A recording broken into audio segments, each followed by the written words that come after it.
오늘 본문의 말씀을 제대로 이해하기 위해서는 출애굽기 2장 23절부터 25절까지의 말씀을 볼 필요가 있는데, 이 말씀을 보면 이스라엘 백성들이 고된 고통으로 인해서, 노동으로 인해서 신음하며 자신들이 당하고 있는 이 고난을 하나님께 호소했다라는 말씀이 나옵니다.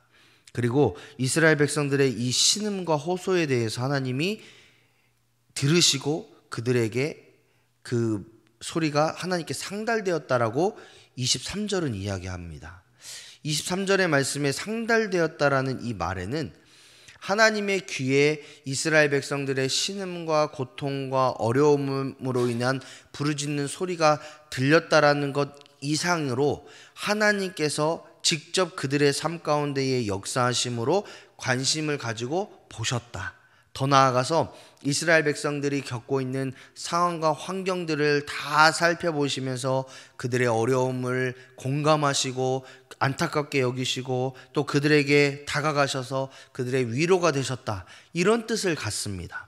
그러니까 여기서 말하고 있었던 이 상달되다라는 이 말을 통해서 하나님이 저 높이 계셔서 우리의 삶을 이렇게 어떻게 사나 보자 하고 멀리서 보시는 하나님이 아니라 이스라엘 백성들 가운데에 내려오셔서 친히 그들과 함께 하시면서 그들의 삶을 돌아보시는 하나님이다라는 것을 이 단어 하나가 설명해 주고 있습니다. 이렇게 하나님께서 이스라엘 백성들의 고난과 고통과 어려움들을 직접 함께 겪으시면서 그들의 삶을 보시는 중에 어떤 것이 생각났느냐, 24절의 말씀을 보니까 하나님이 그들의 고통 소리를 들으시고 하나님이 아브라함과 이삭과 야곱에게 세운 그의 언약을 기억하사라고 말씀하고 있습니다.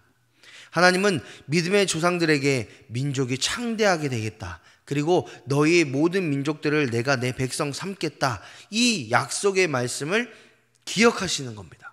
그리고 어떤 말씀을 하시기를 원하시냐, 그냥 내가 그랬지, 과거에 그랬지, 그래 그때는 그랬네, 여기서 끝이 아니라 하나님이 직접 그래 이제는 큰 민족을 이루게 해야겠다, 이들에게 구원의 은혜를 허락해야겠다라는 그 스스로의 결단을 하나님이 하신 거예요.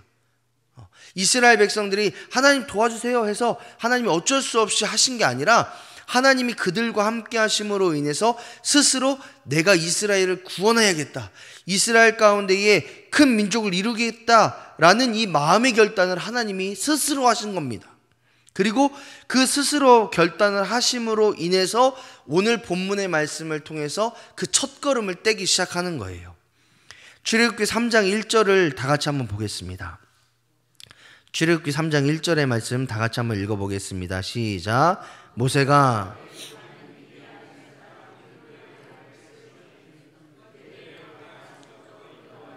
하나님의 산 호렙에 이르매. 아멘.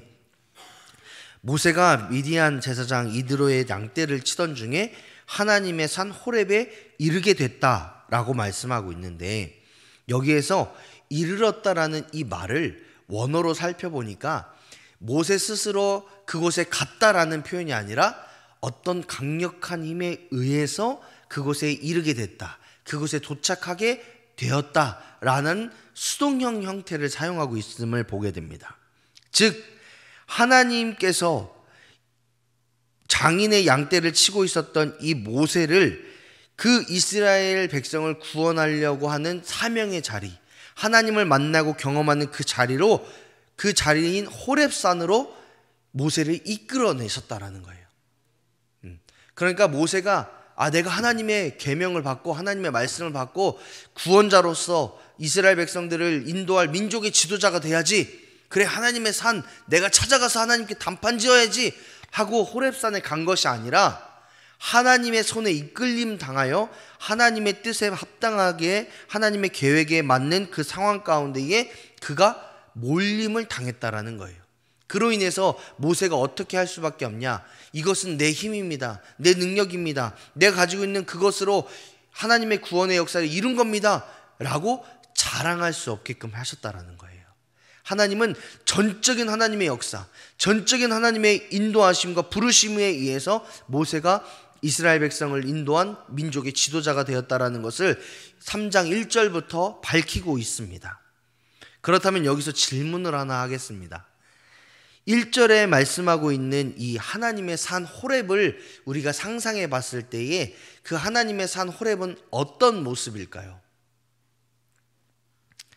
제가 이 설교를 준비하면서 하나님의 산 어떤 모습일까라고 생각해 봤을 때에 하나님의 산을 상상하면 마치 에덴 동산처럼 꽃도 풍부하고 과일도 많이 열려 있고 많은 생명들이 막 편안하게 뛰어놀는, 사자와 토끼가 같이 지내도 잘 지냈어? 뭐 이렇게 하는 그런 은혜로운 광경들을 상상하기에 마련인데, 이 하나님의 산 호렙이라는 이 단어를 우리가 살펴보면 황량한 불모지, 버려진 땅이라는 뜻을 갖습니다.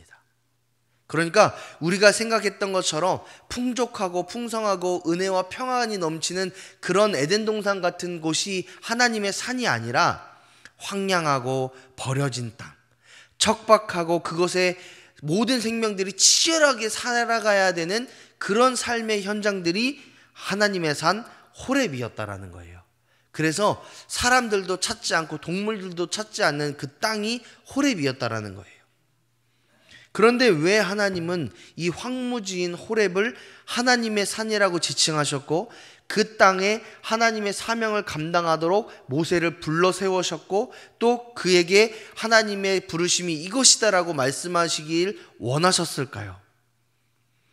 저는 여러 가지 생각들을 하고 이유를 생각해 보다가 이런 생각이 들었습니다. 하나님이 모세를 위로하시고 격려하시고 그로 인해서 그 모든 과정들을 통해서 하나님의 사람으로 세우시기 위해서 황량한 땅 호렙으로 부르셨구나라는 것을 깨닫게 됐어요. 우리가 모세를 한번 생각해 봤을 때에 모세는 애굽에서 부족한 것 하나 없는 왕자로 자랐습니다. 애굽에 뛰어난 교육을 받았고요. 민족을 이끌 수 있는 지도자가 되기 위한 훈련, 여러 가지 훈련들을 받았던 사람이 모세입니다. 엘리트 계층, 소위 엘리트 계층이라고 할 수 있겠죠. 그리고 모세가 청년이 되었을 때에 모세의 생모로부터 들었던 이스라엘 백성을 인도할 지도자, 민족의 지도자가 이제 내가 될 거다라는 그 사명감에 백성 앞에 섰고 그리고 백성을 괴롭히는 애굽 사람을 죽였습니다. 그랬는데 어떤 일이 발생했죠?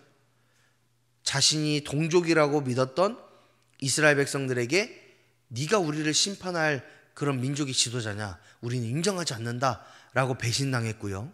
그리고 그가 자라고 먹고 자라고 누렸던 그 애굽 땅에서 도망자 신세가 되어서 쫓겨나듯이 미디안 땅으로 도망갔습니다.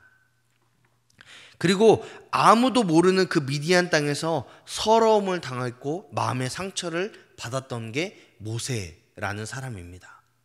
물론 그 땅 가운데에서 미디안 땅 가운데에서 미디안 제사장 이드로의 딸과 결혼하고 또 자녀들을 낳으면서 그런 행복한 가정, 새로운 인생을 살았음에도 불구하고 모세의 마음 한켠에는 그 황무지와 같은 피폐한 상처와 아픔들이 있었다라는 거예요. 민족에게, 동족에게 배신당했던 마음, 또 애굽에서 평안하게 누렸던 그 엘리트로 자랐던 그곳에서 도망자로 도망쳐야 됐던 그 마음의 상처와 아픔들이 불모지와 같이 황폐하게 그 마음 한켠에 자리하고 있었다라는 거예요. 그런데 하나님께서 하나님의 산 호렙 가운데에 모세를 불러 세우심으로 인해서 그의 황폐하고 척박한 그 마음을 하나님께서 직접 찾아가시면서 위로하시고 격려하심으로 인해서 하나님이 모세의 마음을 위로하시고 격려하시고 새로운 사람이 되게끔 하시고 그로 인해서 이스라엘 백성들을 인도할 수 있는 민족의 지도자로 세우셨다라는 거예요. 이것을 현대적으로 각색하면 이렇게 이야기하는 거예요. 모세야, 마음의 상처와 아픔으로 인해서 황무지와 같이 불모지와 같이 힘들지, 어렵지? 이제 내가 너를 부를 거야. 너와 함께 할 거야. 나와 함께 하자. 모세야, 이스라엘을 이끌 민족의 지도자로 네 힘과 네 능력이 아니라 내가 너와 함께하니 이 모든 것이 가능할 거야. 너가 힘을 의지하지 않고 능력을 의지하지 않고 나와 함께 이스라엘 백성들을 이끌어가자. 이스라엘 백성들을 세워가자, 함께하자, 이런 하나님의 말씀, 하나님의 위로의 말씀을 이 모세가 듣는 겁니다. 그로 인해서 상처와 아픔으로 가득했던 이 모세가 그 마음 가운데에, 삶 가운데에 직접 찾아오신 그 하나님을 경험함으로 인해서, 하나님의 위로하심을 받음으로 인해서 다시 한번 새 힘을 얻고 민족의 지도자로 내가 살아가겠다라는 결단을 하는 그 자리가 하나님의 산 호렙이다라는 거예요. 그렇게 하나님의 산 호렙에서 모세가 위안을 받고 위로를 받고 새 힘을 받고 다시 한번 민족의 지도자가 되어야겠다라는 그 결단의 시간을 받고 있는 중에 모세는 신기한 광경을 하나 목격합니다. 이전의 말씀, 3장 2절의 말씀을 다 같이 한번 읽어보겠습니다. 시작. 여호와의 사자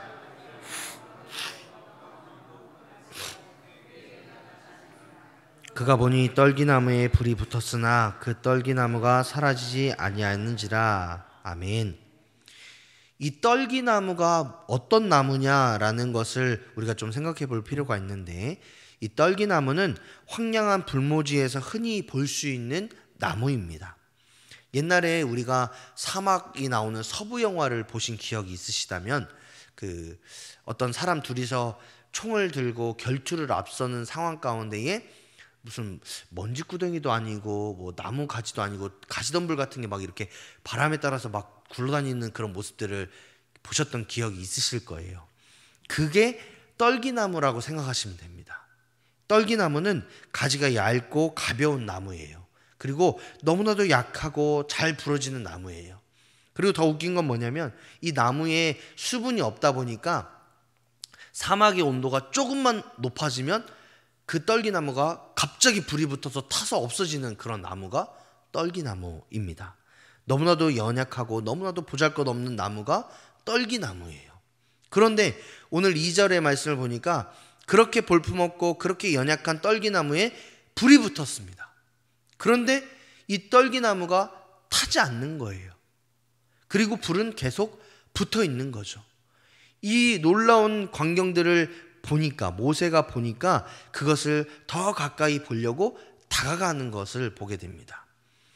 이 신기한, 모세가 경험하고 있는 이 신기한 일에 대해서 세 가지 관점으로 이것을 해석할 수 있는데, 첫 번째 관점은 떨기나무에 붙은 불을 중심으로 보는 관점입니다. 불이 붙는 것을 우리는 연소라고 이야기하는데, 이 연소에는 필수적인 세 가지 요소가 있습니다. 첫 번째로는 탈 수 있는 물질, 두 번째로는 발화점 이상의 온도, 세 번째로는 산소가 필요합니다. 이 세 가지 중 하나라도 없으면 연소가 일어나지 않아요.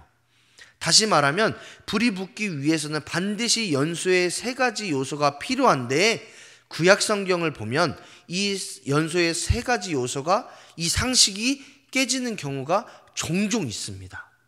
대표적인 것이 출애굽기에서 찾아보면 불기둥, 이스라엘 백성들이 광야를 걷는 그 중에 나타나는 불기둥 있잖아요. 불기둥이 첫 번째 요소이고, 두 번째로는 오늘 본문에 말씀하고 있는 이 떨기나무입니다. 이 떨기나무가 연소의 3요소로 인해서 불이 붙었다라고 하면은 불이 있고 산소가 있고 타야 될 물질이 있는데, 타야 될 물질인 떨기나무가 불에 불탔어야 돼요. 그런데 오늘 2절의 말씀을 보니까 떨기나무는 그대로 있었다라고 이야기합니다. 즉 상식으로 통하지 않는 그 역사가 일어난 거예요. 그렇기 때문에 모세가 오, 저거 너무 신기한데 하고 그 떨기나무 근처로 가는 거죠. 그런데 이런 모습을 통해서 하나님이 무엇을 보기를 원하셨는지, 무엇을 느끼기 원하셨는지라고 하면 공통적으로 하나님의 임재, 하나님의 역사, 하나님의 동행하심을 보여주기 위해서 이런 우리의 상식을 깨뜨리는 불의 역사로 하나님이 일어납니다. 성령의 불, 성령의 뜨거운 불로 역사하신 하나님. 이렇게 하나님의 현현, 하나님의 역사하심이 불을 통해서 나타나는 경우들이 구약 성경에서는 많이 보여져요. 그리고 그 신기한 불을 보면서 사람들이 오, 하나님이 역사하셨어, 하나님이 임재하셨어, 하나님이 역사하고 계셔, 전능하신 하나님이 우리의 삶 가운데에 일하시고 계셔, 이것을 이스라엘 백성들이 깨닫게 되는 거예요. 그래서 이 불을 중심으로 우리가 보는 이 떨기나무의 사건은 하나님의 전지전능하심을 보여주는 겁니다. 하나님이 역사하시면, 하나님이 일하시면, 하나님의 함께하심의 역사가 일어나면 우리의 인간의 상식으로는 도저히 상상할 수 없는 불가능하다라고 여겨지는 그 모든 일들이 가능하게 된다. 하나님이 역사하시면. 이것을 보여주고 있는 것이 불을 중심으로 보는 이런 관점입니다. 그렇기 때문에 이 놀라운 하나님의 역사를 보면서 우리는 무엇을 깨달아야 되냐?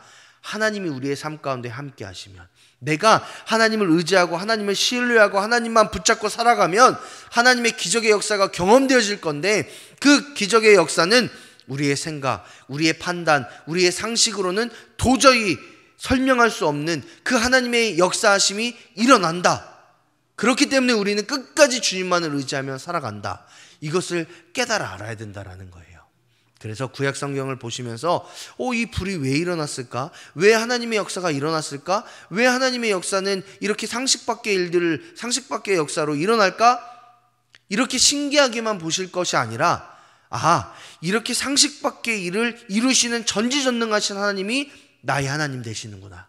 내 삶 가운데 역사하시는구나. 내가 그 하나님만 붙잡고 살아야지. 그 하나님만 의지하며 살아야지. 이런 믿음의 고백들이 나타나야 된다는 거예요. 그렇기 때문에 불을 중심으로 하는 이 관점은 전지전능하신 하나님, 모든 것을 가능케 하시는 하나님을 신뢰하며 살자라는 교훈을 우리에게 줍니다. 두 번째 관점은 떨기나무 중심으로 보는 관점입니다. 아까도 말씀드렸듯이 이 떨기나무는 가장 연약한, 보잘것없는 나무입니다. 피폐하고 앙상한 나무가 떨기나무예요. 그런데 이 떨기나무는 긴 타지 생활과 노예로 유린당했던 모세와 이스라엘을 비유합니다. 그리고 연약한 인생을 살아가고 있는 우리들을 나타냅니다. 약하고 보잘것없는 나무, 잎도 없어서 그늘도 못 만들고 열매도 맺지 못해서 즐거움도 주지 못하는 그 나무, 떨기나무와 같은 인생을 살아가고 있는 모세, 이스라엘, 그리고 우리의 삶을 이 떨기나무를 통해서 보여주고 있는 겁니다. 그런데 놀라운 역사는 그 떨기나무가 어떤 역할을 하지 않았어요. 떨기나무가 갑자기 뿌리 뽑아서 이제는 강가로 가야지 하고 간 게 아니에요.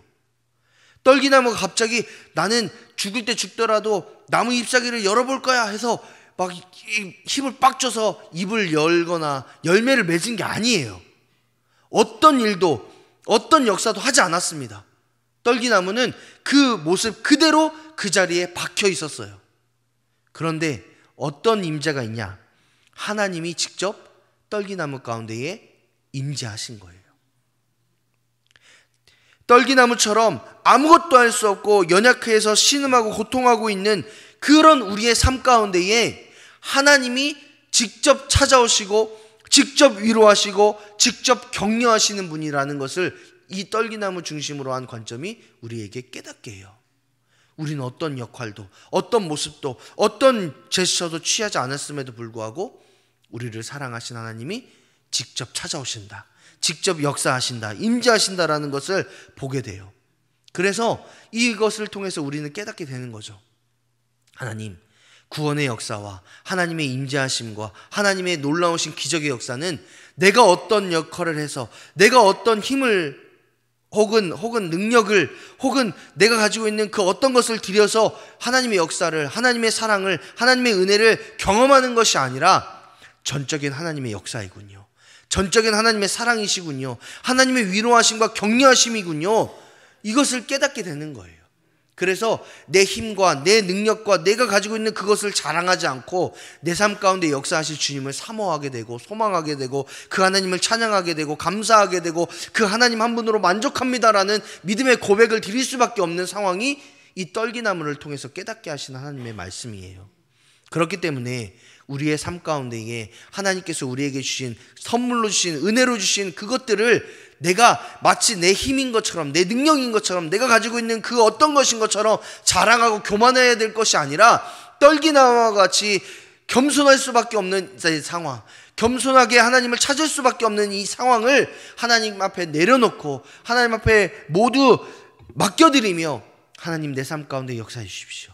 하나님 내 삶 가운데에 임재해 주십시오. 내 삶 가운데 평강과 은혜로 하나님 함께 해주시고 정말 떨기나무와 같이 광야와 같이 보잘것없는 내 삶이지만 하나님 내 삶을 인도해 주십시오 라고 의지하며 소망하며 기도해야 되는 것이 바로 우리의 삶이다라는 것을 이 떨기나무를 중심으로 깨닫게 하시는 거예요.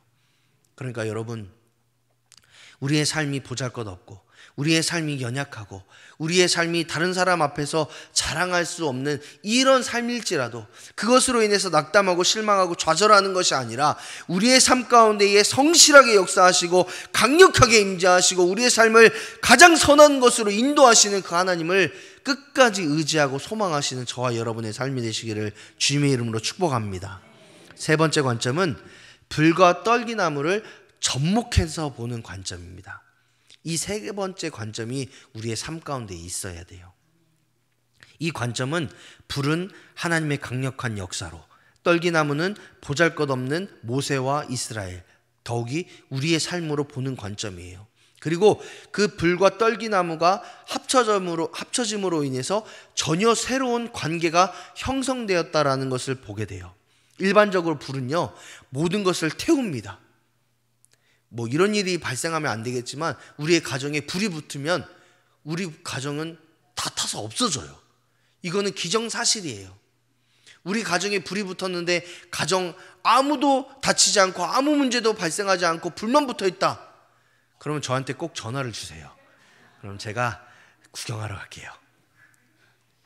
그런데 불이 붙었는데 타지 않고 아무 문제가 없다? 이런 일은 절대로 일어날 수 없어요. 모든 것을 태우는 존재, 어떤 것으로도 막을 수 없는 존재가 불이에요. 그리고 하나님의 역사이고 은혜예요. 반면 떨기나무는 가장 보잘것없는 나무예요. 아무것도 할 수 없는 존재예요. 그래서 가만히 있을 수밖에 없고 신음하고 눈물을 흘릴 수밖에 없어요. 그런데 그 눈물의 호소가 어디를 향해야 되느냐라고 했을 때에 이 불과 떨기나무를 중심으로 우리가 봐야 된다는 거예요. 그동안 우리가 삶을 살아가는 동안에 힘들고 어렵고 좌절하고 실망할 때마다 세상을 원망하고 불평하고 좌절했어요. 낙담했어요. 도저히 나는 아무것도 할 수 없어 라고 말했어요. 그런데 예수님을 만남으로 인해서 하나님을 믿음으로 말미암아 그 눈물의 기도와 눈물의 호소들이 어디를 향해야 되느냐, 더 이상 세상이 아니라 하나님께로 향해야 된다는 거예요. 하나님을 바라보고 하나님을 의지하고 그 모든 삶 가운데에 우리의 간구와 우리의 신음과 우리의 눈물까지 보시는 하나님께 향해야 된다는 거예요. 그리고 그렇게 향했을 때에 하나님께서는 그 눈물을 보시고 그 마음을 보시고 그 눈물의 기도가 하나님께 상달되심으로 인해서 하나님께서 우리의 삶 가운데 역사하시고 이스라엘 아브라함과 야곱과 요셉을 통해서 맺으신 그 언약을 기억하실 뿐만 아니라 성실하게 이루실 것이다라는 그 믿음의 결단을 하나님께서 스스로 하시는 거예요. 그로 인해서 우리의 눈물의 기도가 하나님께 상달됨으로 인해서 하나님이 내가 내 아무개, 내 사랑하는 자녀를 구원해야지, 내 아무개, 이 아무개의 모든 삶의 여건을 바꿔줘야지. 그래서 이 아무개의 삶을 통해, 인생을 통해, 믿음을 통해 하나님 살아계심을 내가 보여줘야지. 이런 믿음의 결단을 하나님에게 스스로 하게끔 만드는 게 이 관계의 시작이다라는 거예요. 그래서 떨기나무처럼 우리가 연약하고 볼품없고 아무것도 없어서 신음하고 눈물을 흘릴 수밖에 없는 그런 역사를 살아가고 있는, 그런 삶을 살아가고 있는 우리이지만 하나님의 자녀가 되는, 하나님의 놀라운 권세 가운데의 구원의 은혜를 경험해서 새로운 관계가 형성되어지면 우리의 눈물과 우리의 신음과 우리의 아픔이 하나님께 상달되는 겁니다. 그런 관계가 되는 거예요. 제가 계속 그런 예화들을 듣는데 저하고 아무 관계없는 아이가 갑자기 저를 찾아와서 아빠 이것 좀 해주세요 라고 하면 저는 야, 너 왜 이래? 이렇게 할 수밖에 없어요. 왜냐? 얘는 저하고 아무 관계가 없는 아이니까요. 그런데 제 사랑하는 자녀가 아빠 이것 좀 해주세요 라고 찾아오면 제가 할 수 있는 영역에서 이 아이에게 최선을 다해서 해줄 겁니다. 왜냐? 이 아이는 제 자녀니까요. 마찬가지로 하나님과 우리 사이의 관계도 마찬가지입니다. 우리가 하나님의 자녀가 되어서 하나님과 끈끈한 관계 가운데 있으면 하나님께 요구할 수 있는 거예요. 하나님 도와달라고 요청할 수 있는 거예요. 내 간구와 눈물을 하나님께 드릴 수 있는 거예요. 왜? 하나님은 우리의 아버지 되시니까. 그리고 하나님 아버지의 입장에서 보면 하나님 아버지는 자녀된 우리의 기도를 들어주셔야 돼요. 왜? 하나님 아버지시니까. 그 관계가 형성되어야 된다는 거예요. 친밀한 관계가 형성되어야 된다는 거예요. 불과 가시떨기 나무를 접목해서 보는 관점은 그거예요. 하나님과 나 사이에 친밀한 관계, 믿음의 관계, 또 하나님의 자녀된 관계가 있는지를 봐야 되는 거예요. 그래서 날마다 우리의 삶을 통해서 이것을 경험하고 이것을 점검해야 돼요. 나는 과연 하나님의 자녀인가? 하나님과 신실하게 친밀하게 살아가고 있는가? 자녀 중에도 살가운 자녀가 있고 대면대면한 자매, 그러면 안 되겠지만 그런 자녀가 있잖아요. 대면대면한 자녀가 아빠 이것 좀 해주세요 라고 하면 좀 당황스럽기도 하고 고민이 돼요. 왜냐? 너는 한 것도 없는데 왜 나한테 자꾸 이러는 거야? 필요할 때만 왜 날 찾아? 그런데 친밀한 자녀는 아무리 큰 문제를 갖고 와도 그래, 너는 나한테 살갑게 했으니까 그래, 그렇게 하면서 마음이 가잖아요. 그것과 마찬가지죠. 그걸 그대로 우리의 삶 가운데에 믿음 가운데 접목해 보는 거예요. 하나님과 내 사이가 대면대면한 건지 아니면 친밀한 건지 이렇게 한번 유추해 보면 하나님께 내가 드리는 기도와 간구들이 하나님 보실 때에 이거는 아니다 싶으신 건가? 라는 판단들이 들어질 때가 있어요. 그러니까 날마다 하나님과 우리가 어떤 관계 가운데 있는지를 점검해 보셔야 되고, 더 나아가서 친밀한 자녀로서 하나님의 뜻 가운데 동행하시고 섬기시는 저와 여러분이 되셨으면 좋겠습니다. 그렇다면 오늘 말씀을 통해서는 두 가지 은혜를 깨닫게 되는데, 첫 번째로는 우리가 믿고 우리가 사랑하는 하나님은 약한 자를 위로하시고 회복시키시는 하나님이시라는 것을 깨닫게 돼요. 하나님은 황량하고 불모지와 같았던 이 모세를 직접 찾아가시고 위로하시는 분이에요. 또 고통받고 있고 실망하고 절망하고 낙담하고 있는 이스라엘 가운데에 직접 찾아가셔서 그들의 상황과 환경을 살펴보시는 하나님이세요. 더욱이 우리의 삶 가운데도 하나님은 우리의 삶을 저 하늘에서 그냥 대충 이렇게 살펴보시는 분이 아니라 우리의 삶 가운데 직접 찾아오셔서 우리의 삶 가운데 동행하시고 함께 하시면서 우리의 상황을 보시고 환경을 보시고, 그로 인해서 우리의 상황 가운데의 어려움이 뭔지, 환경이 어떤지, 우리의 문제가 뭔지를 두루두루 살피면서 공감하시는 분이에요. 그렇기 때문에 우리가 그 하나님께 기도할 수 있는 겁니다. 만약 하나님이 저 위에서 그냥 대충 보시면서 야 알아서 해, 이런 하나님이셨다면 우리는 알아서 해야죠. 최선을 다해서 알아서 살아야 돼요. 그런데 그 하나님은 자녀된 우리의 삶을 알아서 해가 아니라 직접 찾아오셔서 공감하시고 함께 하시는 분으로 역사하시겠다라고 이 출애굽기 3장 1절부터 5절까지의 말씀을 통해서 우리에게 깨닫게 하시는 거예요. 그러니까 우리는 기도해야 돼요. 그렇기 때문에 하나님께 간구해야 돼요. 그렇기 때문에 하나님을 붙잡아야 돼요. 내 주변에 내 삶 가운데 역사하시고 내 상황 가운데 함께 하시는 하나님과 날마다 동행하며 하나님께 구해야 돼요. 그 사랑의 증거가 또 있잖아요. 그 사랑의 증거, 예수님. 예수님은 그냥 하나님 나라에서 그래 내가 용서해 줄게, 아무개 용서해 줄게, 받아라 하고 구원을 던지신 분이 아니에요. 우리의 삶 가운데 친히 내려오셔서 우리와 함께 우리 인간의 모습으로 사시고, 또 인간으로서 참 하나님으로서 십자가에 달려 돌아가심으로 인해서 하나님의 사랑을 증거한 증거가 되셨잖아요. 그 예수님을 우리는 믿잖아요.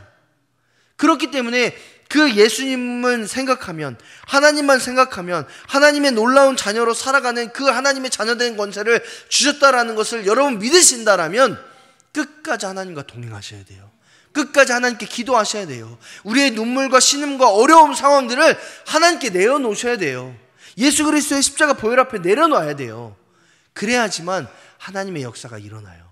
하나님의 회복의 역사가 일어나고 위로의 역사가 일어나고 또 새로운 삶으로 직면할 수 있는 용기가 생겨나고 돌파할 수 있는 힘과 능력이 생긴단 말이에요. 그렇기 때문에 하나님을 믿고 하나님을 신뢰하신다면 약한 자를 위로하시고 회복시키신 그 하나님을 의지하며 소망하며 하나님께 나아가셔야 됩니다. 두 번째로 깨닫는 것은 우리가 하나님의 자녀라는 이 정체성을 가지고 끝까지 하나님을 의지하면서 살아야 되는 나의 삶의 태도가 여기에 나와져 있어요. 내 삶을 포기하지 않고 최선을 다해 살아야 돼요. 그리스도인은 그렇게 살아야 돼요. 그래서 삶이 굉장히 어려워요. 만약에 모세가 애굽에서 쫓겨났고 동족에게 배신당해서 내 삶이 낙담할 수밖에 없고 실망할 수밖에 없어서 잘못된 선택을 했다라면 이스라엘 백성들은 어떻게 됐을까요? 출애굽기는 있었을까요?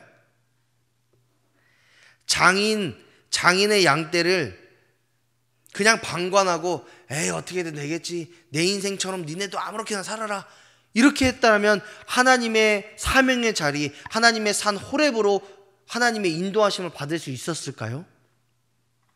저는 아니라고 봅니다. 모세는 불만이 있고 불평할 수밖에 없고 여러 가지 삶을 비관할 수밖에 없는 이 상황 속에서도 그의 삶을 최선을 다해서 살아갑니다. 그리고 그렇게 살아가는 삶 속에서 하나님의 음성을 들었습니다. 성경의 수많은 이들도 그렇게 살았습니다. 다윗도 그랬고요, 엘리야도 그랬습니다. 모든 사람들이, 모든 성경의 위대한 사람들, 하나님의 쓰임받았다라는 사람들이 그냥 대충 살다가 갑자기 하나님 음성 들어서 하나님의 사람으로 살았다?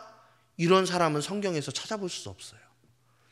모든 위대한 하나님의 위대한 일들을 이룬 하나님의 사람들은 하나님께서 우리에게 주신 삶을 최선을 다해서 살다가 하나님의 부르심을 받고 또 최선을 다해서 하나님의 사람으로 살았어요. 이는 우리의 삶도 마찬가지입니다. 우리 모두에게 하나님은 각자의 삶의 위치와 삶의 모습을 주셨어요. 그리고 청지기로서 삶을 살아가라고 말씀하셨습니다. 청지기는 대충 나에게 주셨으니까 누리며 살자, 대충 방관하며 살자, 이게 청지기가 아닙니다. 청지기는 주인이 나에게 이양한 그 모든 삶의 여건들을 마치 주인처럼 최선을 다해서 목숨을 다해서 헌신하고 봉사하고 섬기고 가꾸는 게 청지기의 삶입니다. 하나님이 우리에게 삶을 주셨어요. 우리의 삶의 영역들을 주셨고 자녀들을 주셨고 교회를 주셨고 이 나라 이 땅을 주셨어요. 그리고 우리에게 말씀하시는 거예요. 대충 살아라, 방관하며 살아라, 이게 아니라 너는 청지기로 살아야 돼, 그리스도인으로 살아야 돼 라고 말씀하셨다라는 거예요. 그러면 우리는 그리스도인으로 살아야 돼요. 청지기로 살아야 돼요. 우리의 삶을, 우리에게 주어진 모든 삶의 영역을 최선을 다해서 가꾸고 최선을 다해서 살아내고 그로 인해서 하나님을 의지하고 신뢰하면서 하나님의 뜻이 무엇인지를 분별하면서 하나님이 원하시는 삶의 모습으로 가꾸어 가야 돼요. 우리의 삶을, 우리의 가정을, 우리의 자녀들을, 우리의 교회를. 이게 바로 우리의 사명이에요. 그리고 우리가 그렇게 사명의 자리에서 최선을 다해 살아가면 하나님의 역사가 일어날 수밖에 없어요. 여러분, 우리가 이 최선을 다해 살아가는 동안에 하나님의 뜻을 구하고 하나님을 의지하고 하나님을 신뢰하면서 하나님께 구하면 하나님은 반드시 역사하신다라는 그 말씀을 마태복음 7장 7절부터 8절의 말씀을 통해서 우리에게 교훈으로 주셨어요. 우리 다 같이 한번 읽어보겠습니다. 시작. 구하라 그리하면 너희에게 주실 것이요, 찾으라 그리하면 찾아낼 것이요, 문을 두드리라 그리하면 너희에게 열릴 것이니 구하는 이마다 받을 것이요, 찾는 이는 찾아낼 것이요, 두드리는 이에게는 열릴 것이니라. 아멘. 이 약속 있는 말씀을 하나님께서 주셨어요. 그런데 집에 가서 이제 마태복음 7장을 읽어보세요. 읽어보시는데 구하면 무조건 준다, 두드리면 무조건 열린다, 이런 의도로 하나님 주신 게 아니에요. 7장을 집에 가서 읽어보시면 너희가 하나님 안에 거하고 하나님이 너희 안에 거하면 이런 단서들이 붙어요. 즉 하나님과 동행하고 하나님과 함께하면서 주어진 삶 가운데 최선을 다해 살아가고 하나님께서 주신 청지기의 삶을 살아가면서 하나님의 은혜를 구하면 너에게 주실 것이고, 찾으면 찾게 하실 것이고, 두드리면 열릴 것이다 라고 말씀하시는 게 하나님의 말씀이에요. 그냥 공짜로 주시는 게 아니에요. 따라서 우리는 우리의 삶, 하나님께서 우리에게 주신 삶과 가정과 교회와 자녀들을 기적의 현장으로 이끌어가고 은혜의 현장으로 만들어내는 청지기의 삶을 하나님이 우리에게 주신 거예요. 그래서 우리 각자는 삶의 위치와 모습들은 다 다르지만 동일한 것이 있다라면 그리스도인으로서 최선을 다해서 내 삶을 가꿔내야 된다는 것은 동일합니다. 그렇게 우리가 삶을 살아가고 우리의 삶 가운데 역사하신 하나님을 의지하고 신뢰했을 때에 어떤 역사가 일어났냐? 5절의 말씀, 3장 5절의 말씀을 다 같이 한번 읽어보겠습니다. 출애굽기 3장 5절입니다. 시작. 하나님이 이르시되 이리로 가까이 오지 말라. 내가 선 것은 거룩한 땅이니 내 발에서 신을 벗으라. 아멘. 하나님의 역사가 일어난다라고 말씀합니다. 거룩한 땅 가운데에 신을 벗음으로 인해서 하나님 이전까지 내가 불망하고 불평했던, 그리고 내가 내 삶을 억눌렀던 그 모든 죄의 문제들을 다 벗어놓고 하나님의 거룩한 곳으로 나아갈 수 있게, 하나님의 사명의 삶으로 살아갈 수 있게끔 하나님이 만드시겠다라고 이야기하고 있어요. 우리가 위로하시고 격려하시고 회복시키시는 하나님을 바라보고 의지할 때에, 더욱이 하나님께서 주신 삶의 현장에서 청지기로서 최선을 다해서 삶을 살아갈 때에 하나님의 역사가 우리의 삶 가운데에 역사하심으로 인해서 우리는 신을 벗고 그동안 썩어져 갔던 죄에 억눌렸던 모습들을 모두 벗어내리고 하나님의 거룩한 삶으로 하나님의 나라 가운데에 임할 수 있다라고 출애굽기 3장 5절은 분명하게 말씀하고 있습니다. 이 축복된 인생이, 이 축복받고 하나님과 동행하는 인생이 저와 여러분의 삶이 되시기를 주님의 이름으로 축복합니다. 우리는 그 하나님만 의지해야 됩니다. 끝까지 주님만 바라보고 끝까지 주님만 의지하고 내 삶 가운데에 허락하신 내 삶을 최선을 다해서 갖고 나갈 때 하나님은 이런 역사를 우리에게 부어주실 줄 믿습니다. 하나님께 사랑하신 여러분, 끝까지 하나님 신뢰합시다. 끝까지 주님만 바라봅시다. 그래서 우리의 삶을 잘 갖고 나가심으로 인해서 하나님의 축복된 삶이, 가정이, 자녀들이, 교회가 우리의 자랑이 되기를 소망합니다.